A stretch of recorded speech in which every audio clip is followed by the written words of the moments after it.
সেদিন ওয়াইফের সাথে চলে গেছিলাম চিনার পার্ক ডিজি ড্রাগনে আমার বার্থডে ট্রিটের জন্য। এন্ট্রেন্স থেকেই একটা দারুণ ভাইব। ওপরে উঠে এদের ইনডোর সিটিং এরিয়ায় গিয়ে দেখি চারিদিক খুব সুন্দর ডেকোরেটেড, চারিদিকে পুরো ঝিকিমিকি লাইট জ্বলছে, সুন্দর মিউজিক বাজছে, ওপেন বার কাউন্টার, খুব সুন্দর অ্যাম্বিয়েন্স। বাট ওয়াইফ বলল ওপেন এয়ারে বসবে, তাই আমরা ওপরে এদের রুফটপ সেকশনে চলে গেলাম। রুফটপ এরিয়াটা সত্যি অসাধারণ, এত সুন্দর ডেকোরেটেড অ্যান্ড দ্য দারুণ অ্যাম্বিয়েন্স, পুরো খোলা আকাশের নিচে, ভেরি ওয়েল ডেকোরেটেড, সুন্দর হালকা করে মিউজিক চলছে ব্যাকগ্রাউন্ডে।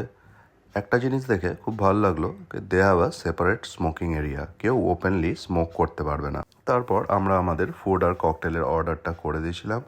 সত্যি বলতে কি খাবারটা খুব সুন্দর ছিল, but the best part was the cocktail. এত ভালো ককটেল আমি বহুদিন খাইনি। নিয়েছিলাম old Monk with espresso shot, যেটা ছিল অসাধারণ। আর এর গলায় ব্যথা ছিল, তাই ওনারা একটা হট ককটেল রেকমেন্ড করেছিলেন, ব্র্যান্ডি উইথ হট কারা ওয়াটার, যেটাও ছিল অসাধারণ খেতে। Really had a great time there. Thanks for watching. Tata.